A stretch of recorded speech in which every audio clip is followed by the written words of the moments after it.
it's your boy Shika here, and welcome to my personal 4v4 guide on the Warlord. If you are unfamiliar with the series, I go over what I believe to be the most optimal feats and gear stats for heroes in 4v4 modes. While this advice can also be applied to ranked Dominion as well, it is important to know that gear stats will be turned off in that mode. This is also a beginner's guide to using the Warlord in 4v4, so I will not be going over gank busting strategies in this video. If we can get enough feedback, I will consider making an advanced guide on the Warlord. Now then, let's start by discussing the feats he has. Speed Revive is a very self-explanatory feat. You get quicker revive speed, however this is his best tier 1 feat in my opinion. Warlord is best utilized in assisting his teammates on the battlefield. With this feat and a boosted revive speed gear stat, you will have your allies up within 2 seconds. Even with negative revive speed, you will still have your friend up in a respectable time, allowing you to specialize in another gear stat. He can easily obtain this feat through boosting a zone, and of course it's passive, so it's always active once it's unlocked. Definitely the best pick, in my opinion at least.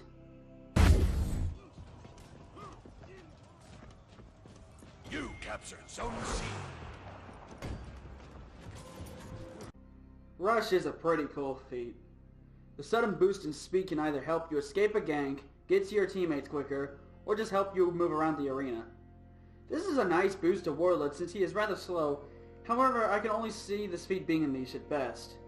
You are not immune to traps under this boost, and some heroes can still catch you if you're trying to escape. Not only that, Warlord is a tank. Even in a 4v1 he can hold his own thanks to a shield counter in his zone.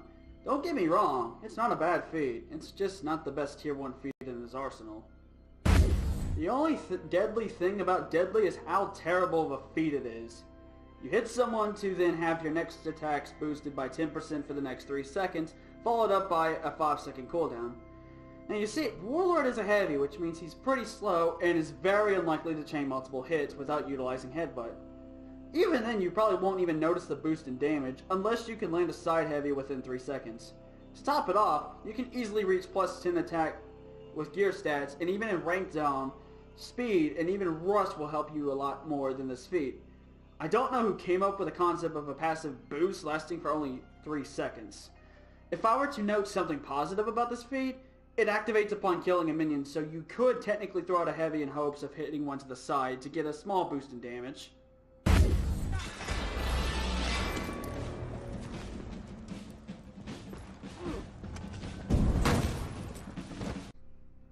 Bear Trap is very useful. Once placed, the cooldown begins immediately after, and the amount of traps that can be placed are limitless. How the Bear Trap works is simple. The enemy steps onto it and is immobilized and is put into an out of stamina state. The tactic Warlords are best known for is placing these near a ledge and throwing the poor sap who triggers it off said ledge. If used correctly, this can give you an edge in a 1v1. However, you and your allies can also be thrown into the trap while smarter opponents will know to dodge over it. Despite these flaws, the uses for the trap are nearly endless and can pair well with other traps to result in the other team's frustrations.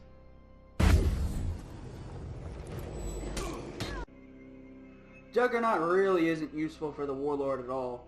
Reason is because Warlord is so good at handling ganks already, he doesn't need an anti-gank tool. Not only that, the feat doesn't last very long, and once they're slowed, the enemy can just back dodge until it wears off. Sure, this stalls them longer, but only by 10 seconds. I guess if your other teammates happen to be assassins not named Zerk or Gladiator, it can be helpful at holding points, but even then, Bear Trap is a lot better, and there's a much better feat for stalling later down the line.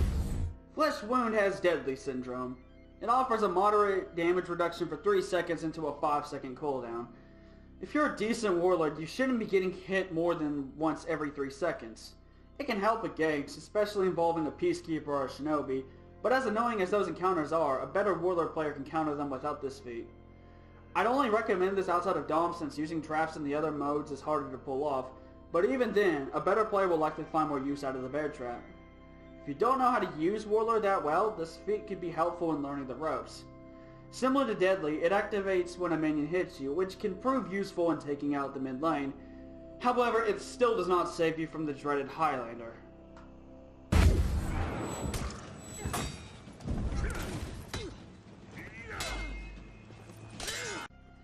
Fury is a very interesting feat. For a limited amount of time, you'll run faster, and you are now a Trog who hits harder and can shrug off more hits thanks to the damage reduction. It's really satisfying to hear your character's battle cry and to then begin wrecking shit. While there's nothing wrong with this feat, it just doesn't suit Warlord's playstyle. Warlord is far more defensive, and while the defense buffs help, he can handle himself without the boost just fine. That and the next feat just blows this one completely out of the water. Tough as nails is what Warlord is best known for besides ledging people and coming back from the dead. Upon unlocking this feat, you get plus 35 to your health pool. Warlord's HP count is 140, so by utilizing complex mathematical skills, you can determine that his total HP would be 175, which is 15 more hit points than Shigoki. The best part about this feat is that it's permanent. When I mentioned earlier that he doesn't need any help with ganks, it's because of this feat.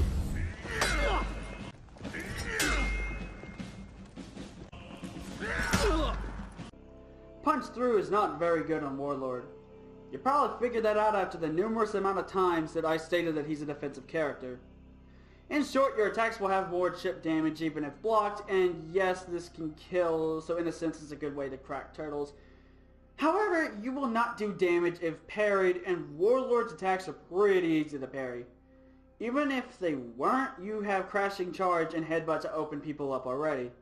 I mean, sure, it allows you to ignore the block damage gear stat, but I don't even recommend that stat even without the feat. And you're giving up 170 HP Warlord for more chip damage. I think you can figure out which one is better.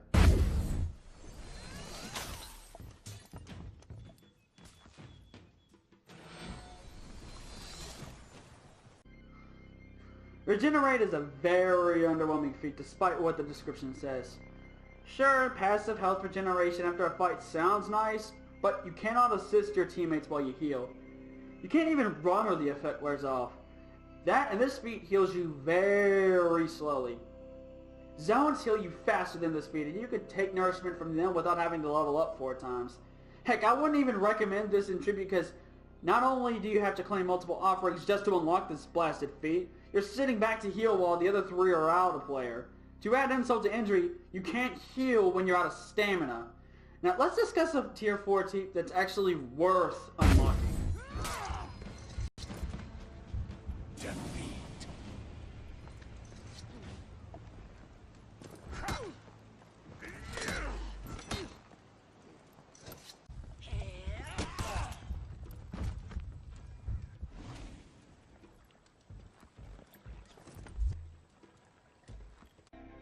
Auto Revive is one of the coolest feats to pull off. Imagine 3 opponents chipping away at you until finally a stray light goes through.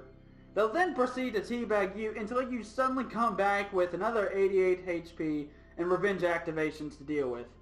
As powerful as this feat is, there are some major drawbacks to it. For starters, it does nothing if you're executed. If you are killed twice consecutively, the feat will not proc. You're also not invulnerable upon revival, which leaves you open to a ledge or a trigger-happy assassin. You'll also only have half your health, so you'll need to run to a zone or execute someone quickly. Lastly, this feat will not trigger if your team is breaking. I personally recommend this feat if you're in a good team composition. This feat could be the best feat in the game, or the worst feat depending how skilled you are as a player. And, well, how unlikely it is that someone will screw you over.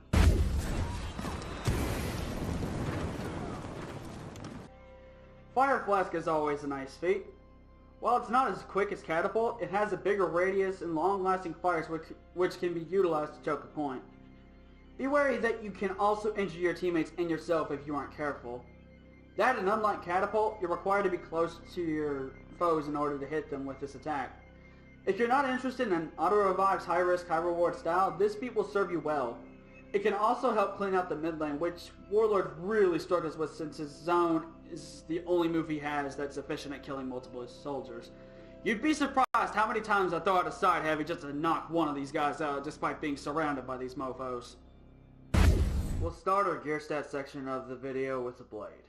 The blade is really easy to go over.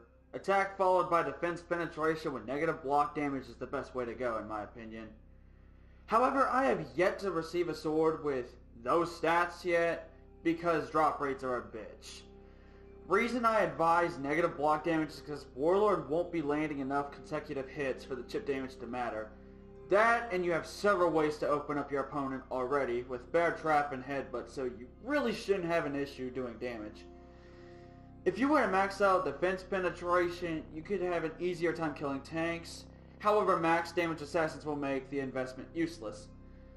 Max attack is always viable, however, I prefer to be able to handle both tanks and assassins well, especially since Warlord is more slow and heavy hitting than fast like the Aramusha.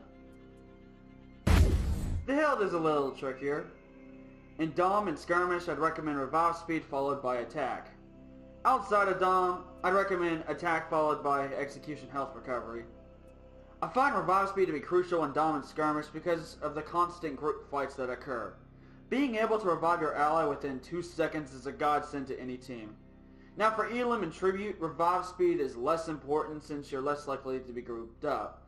Execution Health Recovery is a must since you cannot heal from zones.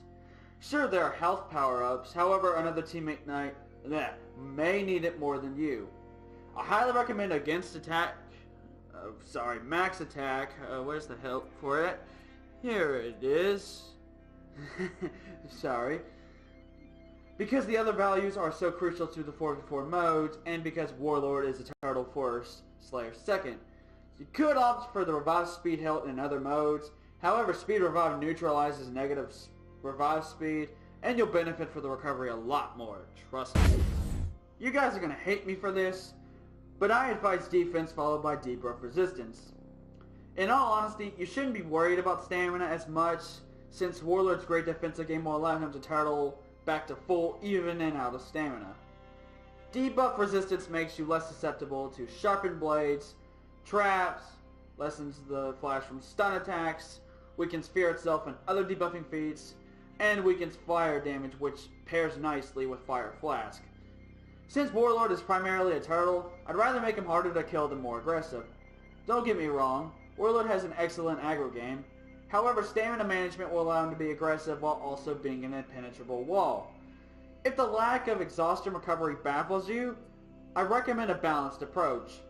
This will allow you to get out of stamina mode quicker while also giving you some resistance to the feats that people will throw at you.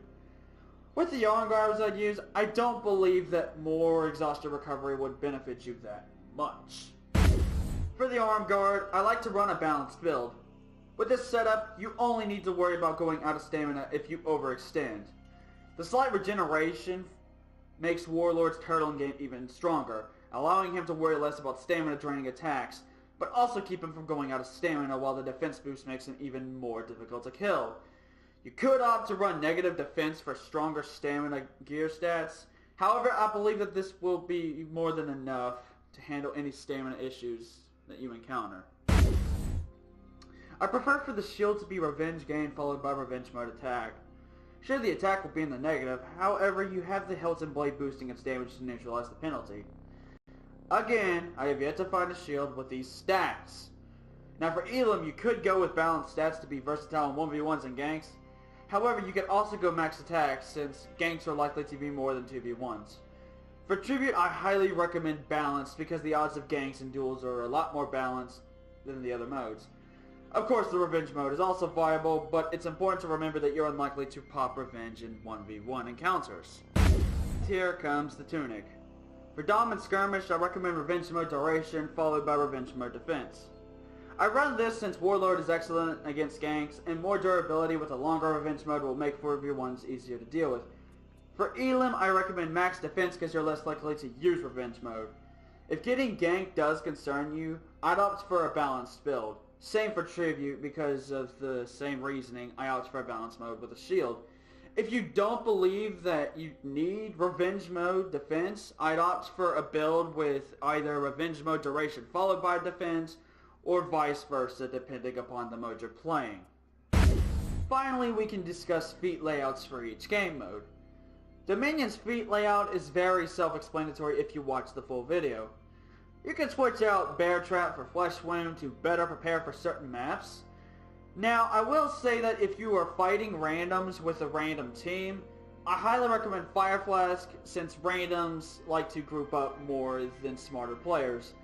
At least I think that's the case because I constantly see people complaining about ganking on Facebook. If you have a squad ready who are capable of devising strategies and already have AoE feats, then I would opt for Auto Revive. Skirmish is the same as Dom, only I opt for Flesh Wound over Bear Trap. I found Bear Trap to be counterproductive here because you or your own teammates tend to get caught into it, and it does nothing to the enemy besides a free hit here and there. Fire Flask is recommended because the rates of people grouping up are even higher than in Dom. However, Auto Revive can still be useful if two of your teammates already have AoE feats. The other two feats are pretty self-explanatory. Elim is a little different. Since becoming outnumbered can equal death, I advise Flesh Wounds over Bear Trap to help you deal with ganks. Bear Trap can be used, however the only chance of it being helpful is if you kill an enemy near a ledge and place it beside its corpse. You could opt for a hit and run strategy, but Warlord does not run that fast, and Flesh Wound can save you in the instance of a 2v1. Hell, even Regenerate has use here since reaching tier 4 isn't as difficult, and recovering health while guarding a corpse could be very beneficial. I opt for Auto Revive here primarily since the drawbacks are a lot less of an issue. For example, your team never breaks, and avoiding an execution is a lot easier here than in the other modes. Speed is a lot more based upon personal preference. The odds of 1v1s and 4v1s are a lot more even here, so more feats are viable. Bear Trap can be used to help you guard offerings, while Flesh Wound allows you to stall out the enemy team longer. Auto Revive can allow you a second chance at protecting an offering, while Fire Flask can punish the enemy team for grouping up and swiping offerings. Hell, even Rush is viable since the extra speed can help you make off with an offering or chase down an enemy. You can make the same argument for Fury, however you're giving up tough as nails, so I highly recommend against that. I opt for Rush over Speed Revive because of the extra mobility, however Speed Revive is still viable, so it's up to you which one you pick. I hope you guys enjoyed my personal guide on the Warlord. If we get enough likes and feedback, I will consider making an advanced guide with tips and tricks on ganking and being ganked. If you'd like a guide for a certain hero, let me know down in the comment section. I got a lot of money for Christmas because I'm a spoiled brat, so DLC characters shouldn't be too much of an issue. However, I gotta max out the revs, so please be aware that that aspect will affect the time it takes to make another video. Until then, I'm your host, signing out. Peace! Oh, and last note, if you heard digging in the background, that's not Tinder. Deniers are liars, I repeat, deniers are liars.